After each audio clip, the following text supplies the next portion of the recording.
À l'occasion de cet grand événement, qui est le 11e séminaire international sur la thématique avancée en production animale, alimentation et santé, avec des traditions de l'innovation. Je vous souhaite à tous la bienvenue. الصلاة والسلام على أشرف المرسلين سيدنا محمد وعلى آله وصحبه أجمعين. السيد مدير معهد البيطرية بجامعة قسنطينة واحد، السيد رئيس بلدية قسنطينة لحول العلوم أو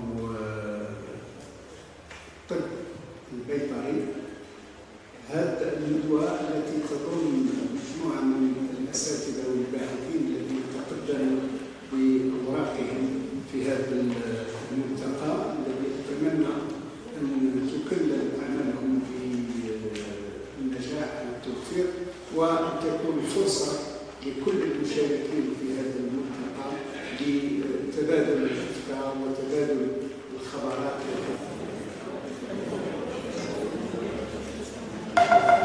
Species. For example, we have here steers, bulls, and heifers with different muscle characteristics. The traditional methods is not a good way to produce good predictors, and that's why then we suggested using fluidomics. In going further in this holistic approach, in our field, as I'm trying to go to my main topic, is short or water, because this will cause nutritional can be related to the fibers, it can be related to the fat within this muscle, the main point on which we need to focus. Thus, at that time, I shared through my tenfold the production of our crops. This can be the same for meat industry as an example. It can be increased by 25-fold. And these aspects, climate, production cost, and carbon footprint, which is the challenge of feeding the world, which is the same as well for our country, Algeria, how we can feed Algeria in the future. There are three main challenges.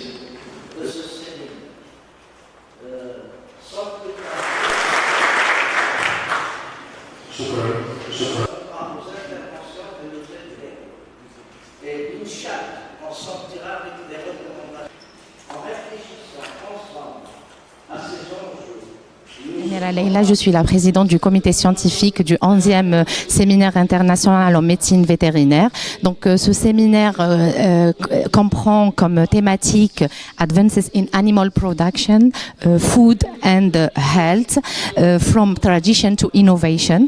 Ce séminaire d'abord a réuni plusieurs conférenciers internationaux qui sont issus de plusieurs pays, dont la Pologne, la France, l'Italie, la la Tunisie. Et parmi les thématiques étudiées, c'est la sécurité alimentaire et la santé animale et la santé humaine. Donc, parmi les objectifs de l'État algérien, qui est d'assurer la sécurité alimentaire et aussi la santé publique. Il comprend plusieurs communicants de plusieurs wilayas algériennes, donc dont 50 communications affichées et plusieurs communications orales. Je m'appelle Bernard Faye, je suis docteur vétérinaire, diplômé de l'école vétérinaire de Lyon en France. Et depuis presque 50 ans maintenant, je dois dire, je m'intéresse aux chameaux. Et j'interviens aujourd'hui dans cette conférence au titre de l'année internationale consacrée aux camélidés. Et je vais présenter une conférence concernant le bien-être animal, en particulier donc le bien-être des camélidés. Et actuellement, je suis chercheur émérite au CIRAD, au Centre de coopération internationale pour la recherche agronomique en développement, qui est basé à Montpellier en France. Je suis à la retraite, mais je continue d'exercer mes activités de recherche, notamment toujours sur mon animal favori, ce qui m'a amené à venir très souvent en Algérie, travailler avec des collègues de différentes universités. Production animale, vous savez, ce sont des productions qui sont en pleine explosion au niveau mondial. Sont en pleine explosion parce que la demande, elle est liée, elle est poussée par la démographie d'une part, elle est poussée aussi par le fait que dans un certain nombre de pays, le niveau de vie des gens augmente de façon considérable. On pense évidemment à la Chine ou à l'Inde, mais aussi à beaucoup de... On parle beaucoup actuellement des BRICS, donc des pays qui sont émergents sur le plan économique. Or, on sait que dès que le niveau de vie augmente, la demande en produits animaux augmente. Au-delà des aspects culturels, il y a aussi des aspects purement économiques. Et donc, cette demande augmente. En même temps, on sait très bien que l'élevage contribue à des problèmes au niveau environnemental, que ce soit les gaz à effet de serre, que ce soit la pression sur les ressources. Et donc, il importe aux chercheurs, aux enseignants de travailler sur la question de la durabilité du développement de l'élevage. Et je pense que c'est le cœur de la question aujourd'hui, la durabilité et aussi la qualité. Et donc, je pense que c'est l'ensemble des questions qui vont se poser. Bonjour, c'est Mohamed Gagawa, je suis chercheur à INRAE. Je suis très honoré d'être aujourd'hui ici à l'Institut vétérinaire de l'Université Mentori-Constantine. La problématique sur laquelle je vais intervenir aujourd'hui, c'est autour des productions animales, en particulier des produits animaux. Et un des défis auxquels nous devons faire face dans les années qui viennent, c'est autour de comment produire mieux avec les moyens actuels ou avec moindre coût, à la fois moindre coût sur l'environnement et aussi avec un meilleur impact de bien-être animal et aussi avec de meilleurs produits qui devraient être de valeur nutritionnelle plus élevée.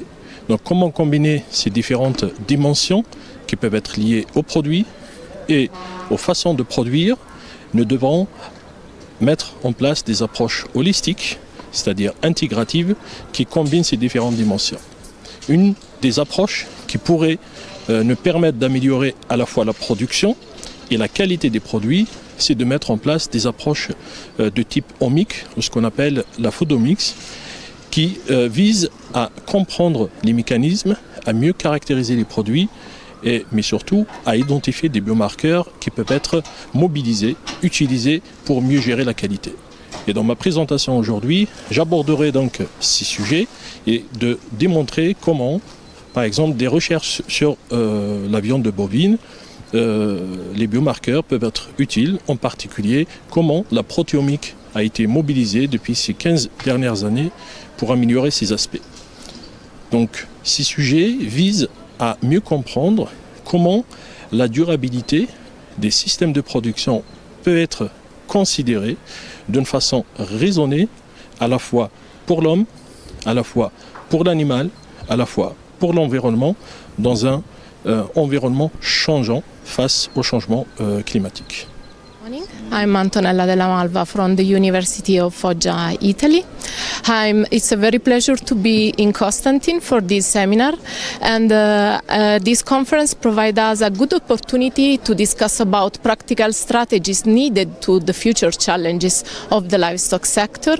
In particular, in my speech today I will talk about different topics. I will talk about biodiversity conservation, sustainability, and the potential use of agroindustrial byproducts in small ruminant feeding that are really important challenges for the future, because we need to also understand how we can improve the quality of our animal products in the face of the future climate change especially, and also about the heat stress and all the disease.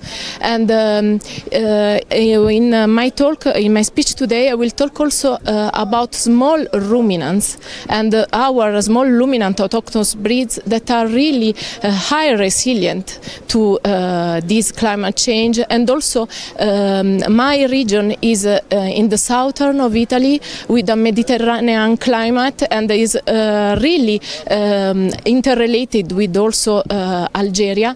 Then we have the same temperature and we have the same challenges, and also my focus it will be also on meat quality products, because the heat stress is very highly related to the quality of the products, not only to the milk but also to the meat.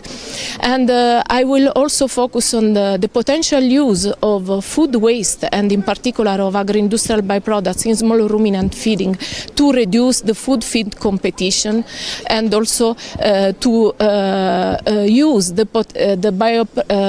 bioactive compounds that are really inside the agroindustrial byproducts, that are really a good source of also unsaturated fatty acids.